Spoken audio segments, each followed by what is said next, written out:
On this edition of Independent Sources, women veterans return home but can't find homes. Why is the number of magazines targeting women of color shrinking?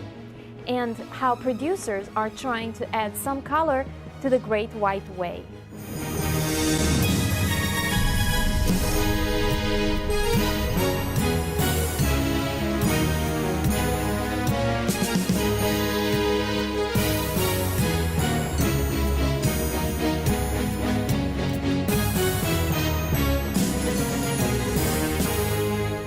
Welcome to Independent Sources. I'm Garry Pierre-Pierre. And I'm Vianora Vinca.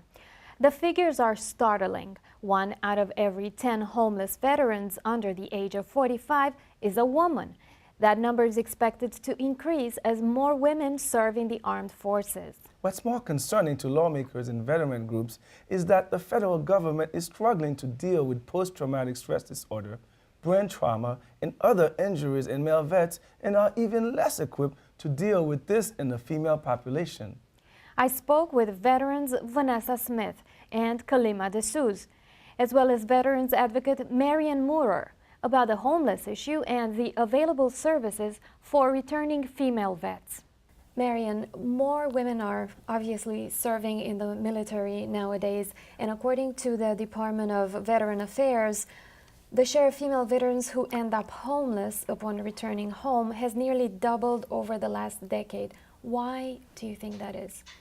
Well, I can't comment on a national level. I can let you know that in New York City in October, of our 706 homeless veterans, we have 6% that are female. And how does that compare to previous decade? Well, previously our homeless population has decreased by about 17%. Since 2006. So is there an increase in homeless female veterans in New York? I'm not aware of any increase in homeless female veterans. I've seen a decrease in our population overall. Homeless population? Our veteran population. The female population from where I sit and I live there has increased. And Kalima, why are more women returning from war becoming homeless? Several reasons. However, the majority of the reason is because of military sexual trauma. What do you mean by that? Military sexual trauma is rape, any sexual assault, any sexual aggression unwanted that happens while you're serving in the military. How prevalent is that? Widespread. Widespread. In some especially of the if they're commanding officers. Absolutely. In some of the reports out now, over 40% of the women returning home who are homeless veterans say that they are victims of military sexual trauma. The thing about this is that there's a lot of shame attached to military sexual trauma, and women are not able to go get the services and the help that they need to address it, and so they fall into depression, and they can't work. And then it just compounds itself. It leads from being depressed, internalize the victimization, can't work, and then you become homeless. Do you know any of similar accounts, Vanessa? I've seen similar accounts when I was in, because majority of the harassment doesn't come from the subordinates, it comes from your superiors.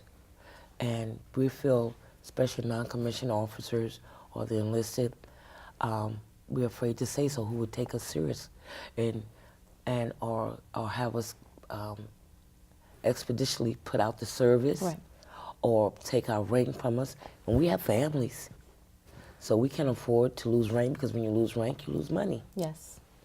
Miriam, what's being done in New York City for women veterans? So the New York City Department of Homeless Services, we have a female integrated within men veteran shelter specific for men and women veterans. We have a joint collaboration with the Veterans Administration, New York City Department of Homeless Services, and we have a nonprofit service provider that provides services for veterans, employment services, veterans benefits assistance, health and housing. We've made a conscientious effort to make sure that we meet the needs of all the veterans in New York City, specifically women veterans. We want to help them with their psychological, mental health, physical, and other benefits to get them put back on the right path to get their lives stabilized and to move them forward into permanent housing. And you say that you're working on addressing specifically the needs of women. Female veterans. How are the needs of female veterans different than those of men? Quite different. Oftentimes, female veterans come into the system, they have child care issues. They have children that they've left with a relative, caretakers while they went and served our country. So we meet with them to talk about family reunification, to give them affordable, decent housing where they can bring their children back to live with them, to also help with employment, get them job trained and vocational training so they can, in the future, help support themselves and their families. In addition to that, we connect them with the Veterans Administration to assist them with any mental health needs, because oftentimes female veterans come back with some sort of trauma, and we look to connect them with services. Yes. I need to interject something. Now, where you work at, Torch, is the foyer there? Now you talk about the mental and the medical needs for the women. I'm sitting for my records, so they said in June, I cannot apply for my veteran benefits until I get my medical records from the government. And this is November. I still don't have them yet. So how can you assist me when I don't have my records? You can't get any type of benefits or anything until you get your military records, your medical and your the medical and Your personnel? personnel records. I can't. So I'm in a like holding zone. Right. Kalima, is the government doing enough to address issues like this for female veterans? Absolutely not. I don't feel like the government is doing it nearly enough that needs to be done for women veterans. And I just want to uplift what Marian said, because I do appreciate the fact that now we have a women veterans residence shelter in New York City, which we didn't have before, and now we do have a women veterans. However, one of the things that you did talk about was childcare, and there are no shelters in New York City that accept childcare for women veterans. So what happens to women veterans who have children? So the option now is do your children go into care, or do you have to now give up guardianship or custodial rights so that you'll be able to enter the shelter?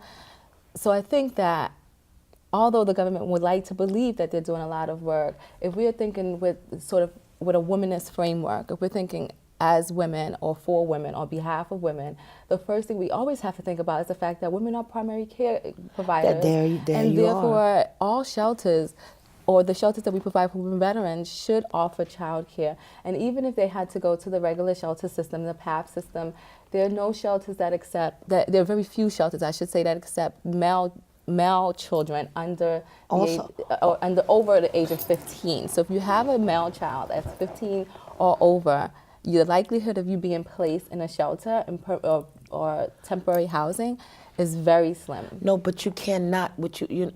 You cannot be a women veteran and stay and get services in a regular shelter. Right.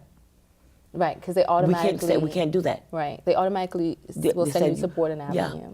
Yes, but that's not a place for children. Right, absolutely. That's the main problem. Marian, go ahead. So the New York City Department of Homeless Services operates shelters for families with children, and we also operate shelters for single adult female and single adult male.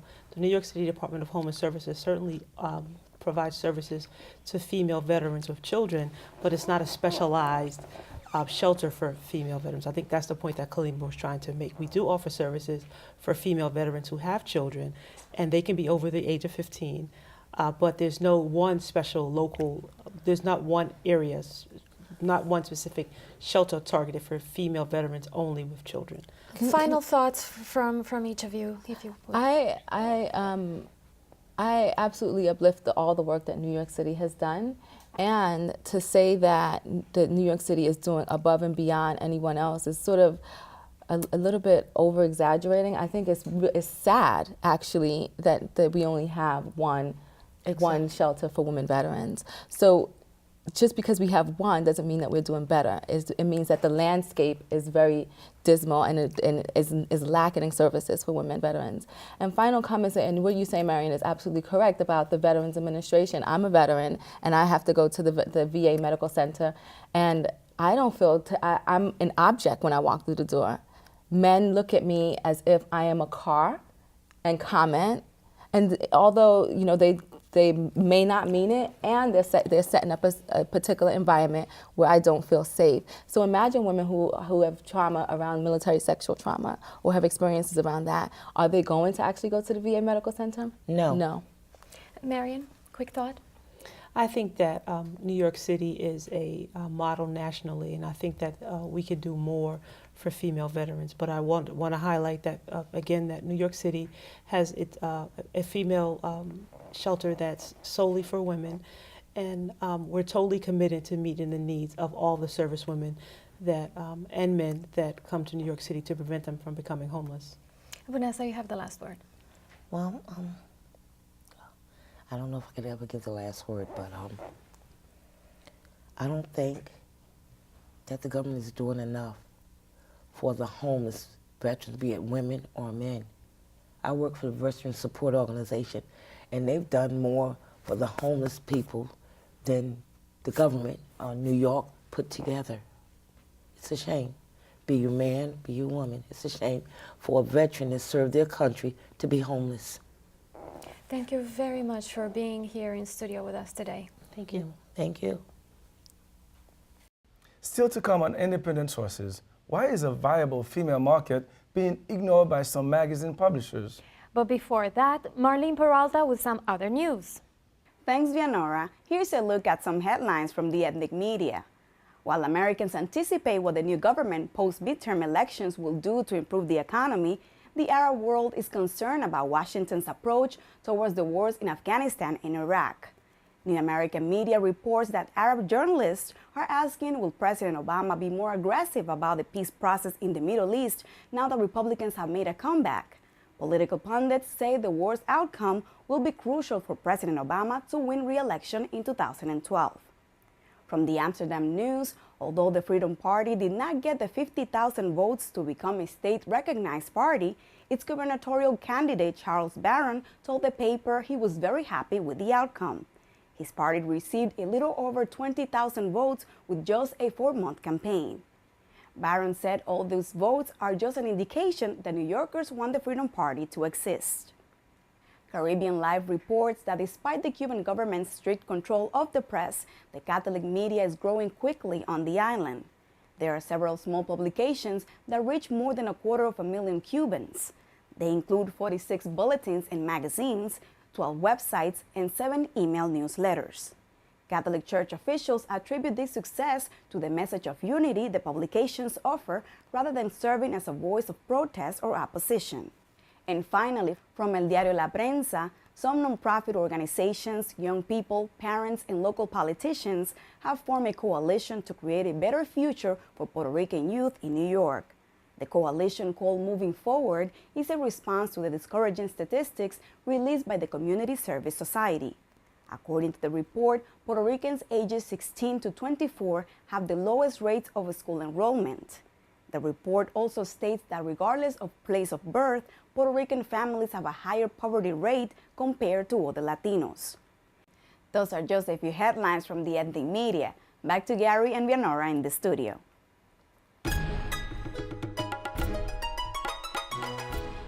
Thanks, Marlene. In recent years, fashion and lifestyle magazines targeting young women of color between the ages of 18 to 34 have come and gone. Though many of these publications were popular, the companies that own the magazines couldn't keep them afloat. Clutch is one of the few online publications that is filling the void. Abi Ishola explores this trend in 2 parts. We hear from her first in this report and then in a roundtable with 4 young women who sometimes feel invisible in the mainstream media. Geneva Thomas is normally up by the crack of dawn researching stories on major newswires. As content editor for ClutchMagOnline.com, her job is to find entertainment and lifestyle stories that relate to the African American community. She and a team of writers then tailor the news and their views to Clutch Mag's very distinct female audience. Clutch is definitely for, young women of color from like ages 18 to 34, very sort of fashionable women who are in college, very, very informed women, very opinionated, very just confident, super confident women, just very sort of like the it girls, if you will, but we have a very diverse readership. A readership that Thomas and others say has gone underserved for years. Though popular magazines like Ebony, Jet, and Essence target a broad age range of African Americans, Clutch, owned by Sutton Media, is one of very few cost-effective digital media outlets that speaks to young African American women.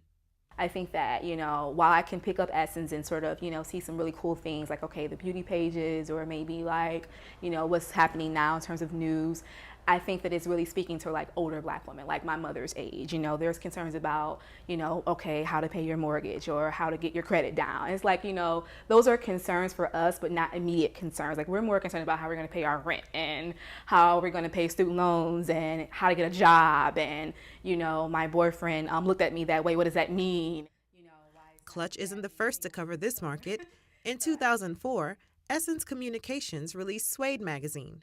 The glossy featured cutting-edge beauty pages, multiple high-end fashion spreads, and feature stories on Black socialites and celebrities. After just 4 issues, Suede was shelved due to high production costs and poor advertising revenue. To this day, ladies lament the magazine's departure. Some have even started a Facebook group and petition to bring the title back. Michaela Angela Davis is the former editor-in-chief of the now defunct Honey magazine. The groundbreaking monthly also catered to urban women ages 18 to 34. How you feel about the fact that there's so few publications that target African American women ages 18 to 34? There are times I feel like it's a political issue and it's an industrial issue and publishing is hostile, but at the end of the day, it's heartbreaking. Honey magazine was shelved in 2005 after 10 successful years on newsstands.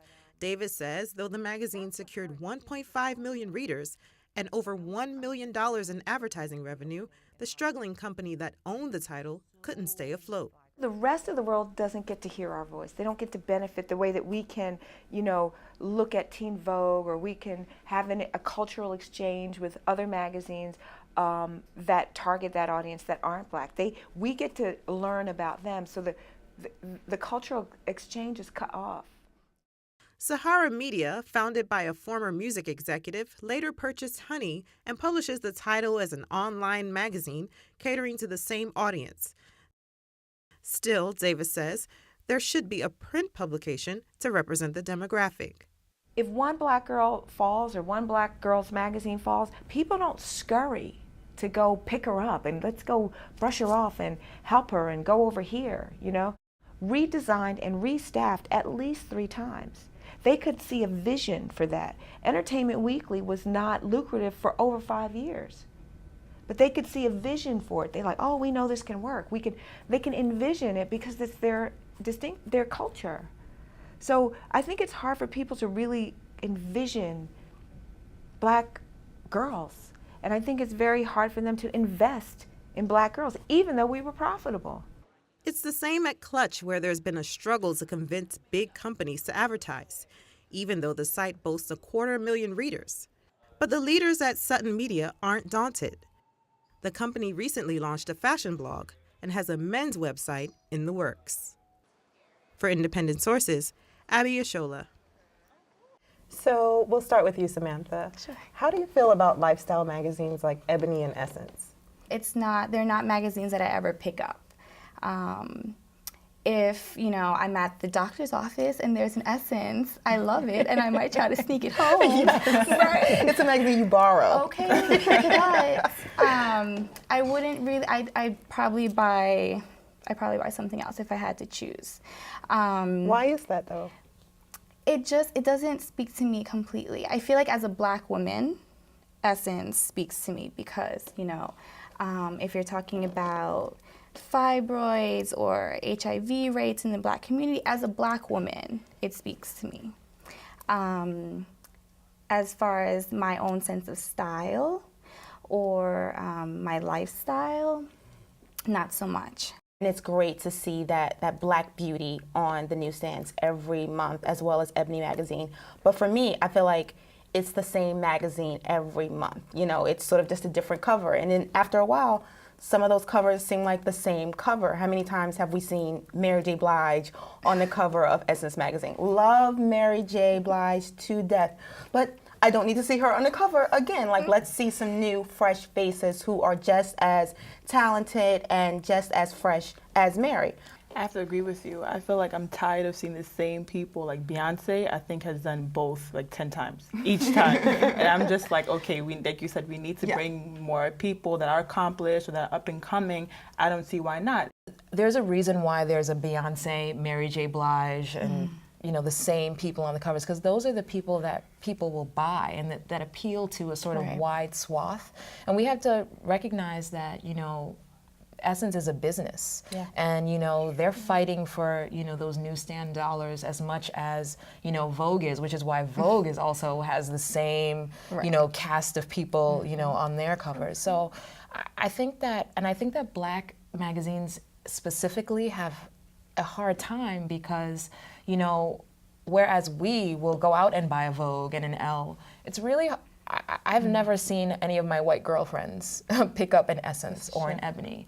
And so they have a really narrow market that is like, that they can kind of rely on. Right. Do you guys read magazines like ClutchMagOnline.com or Honey Magazine online, or did you read Honey Magazine when it was a print publication? The reason why a lot of us go online is because, I know for me, reading Essence is great, love it, but a lot of times you spoke to the fact that it doesn't fit your lifestyle, or these looks may look great, but I'm like, I can't afford to pay $300 for a dress. Like, when is it going on sale? Like, you know, I'll look for it 3 months from now. And why I know I go online is, you know, things like Clutch Magazine, Guts, Glam, and Grace, you know, those are gonna talk about the high and the low, mixing those things together. But what about their stories on ClutchMag.com? Do you follow the stories? Do you think the stories are on point for you? I do. You know, I remember reading a story on Clutch about something, it was like, you know, the clutchy girlfriend. And I'm like, this is so true. You know, like, I feel like I would not have seen that in Essence magazine or Ebony magazine. And, you know, I want to stop saying Essence because I feel bad. I feel like I'm like, bad Essence. And that's not the case. But I feel like I would not have seen that in one of the newsstands mags. If you guys can tailor the newsstand for African American women, what would you do? What would you change? I would put lots of different types of Black women on the cover. I'm sick and tired of seeing the same Black girl with the caramel colored weave, you know, or now that Rihanna's out, so now it's like, or the one with the edgy, I mean, it's the same thing. I'm sick and tired of that. I would just put, there's a plethora, you know, I would put more dark-skinned girls on the covers because they all, the caramel hair, the caramel skin, it's like, they all look like Shakira. And I'm like, you know. I would actually like explore more ethnic women doing different things, you know, maybe like global, internationally, and highlight their works and their accomplishments. Do you guys feel cheated in a way that these things don't exist on the newsstands? I do. I do as well. I do. I'm like, you got Elle, Lucky, Vogue, Cosmo, Glamour. I'm like, I got Essence and Ebony. Essence and Ebony. It's just that, like, I think that that's part of, you know, why I'm, you know, sort of kind of defending them because they have so much pressure. They do. They're trying to talk to auntie, talk to us, talk to our little sisters, and that's not fair. You know, it's not fair to them, and I don't know what we can do about it. You know, because it seems like either that is out there or it's like a straight up music magazine.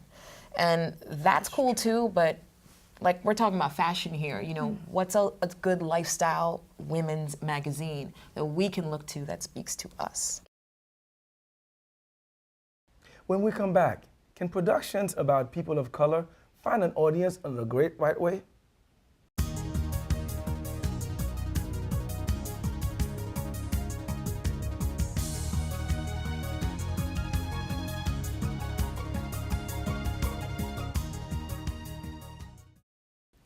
And finally from us tonight, half a century ago, Lorraine Hansberry's play A Raisin in the Sun premiered on Broadway, cracking the door open for more productions by and about people of color. Today, shows about people of color can be seen on marquees along Broadway and beyond. Most recently, A Freeman of Color and The Scottsboro Boys have made their way to the stage. While the numbers are still small, there is a growing trend towards more productions targeting African American, Latino, and Asian audiences. Judith Escalona filed this report. More shows by or about people of color are hitting the Broadway stage and making waves. For example, Tony Award winners for Best Musicals, such as In the Heights, Memphis, and The Lion King. There's also Fela and the recent revivals, West Side Story and Fences. I don't want him to be like me. The list continues to grow, and so do the audiences of color. George Wachtel from Audience Research, a marketing research group, provides the latest Broadway statistics. The percentage of domestic Hispanic audience, African American audience, and Asian American audiences have been consistent going back at least about 15 years, and they've always been in the single digits. Now, in the 2004-05 season, 11% of the audience was African American, and that also was the year that August Wilson's play, Gem of the Ocean, played on Broadway, as did the special attraction Whoopi. In the 2008-2009 season, 9% of the audience, of the overall Broadway audience, was of Hispanic or Latino background, and that was more than double the norm, which was about 4%. That was also the season in which In the Heights played its first full year, having opened in March of 2008.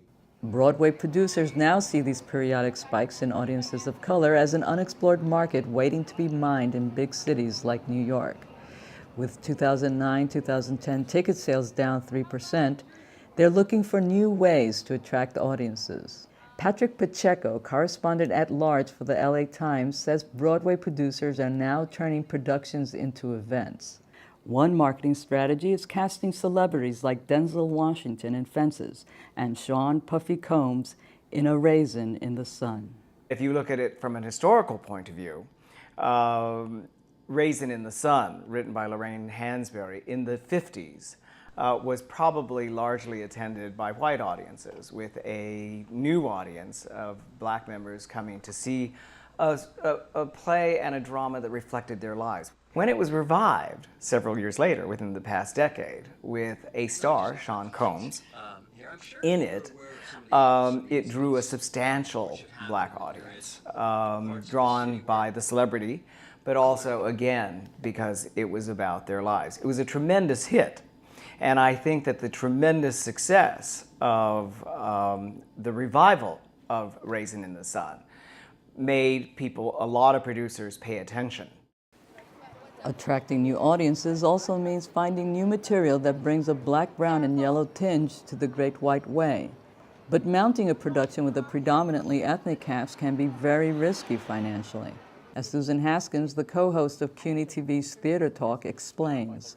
For instance, Ruth and Steve Hendel, who did Fela, who developed the project and then said we're going to take it to Broadway, and probably must be losing money. I don't know, I hope they're not, but they probably are, keeping this very worthy project going so that more and more people will see it, even though the Tony Award went to a far more mainstream and, to my mind, less exciting work, Memphis, which the people who vote for the Tonys felt, I believe that they voted for it because they thought it would play better in Peoria. They thought it would do better on the road.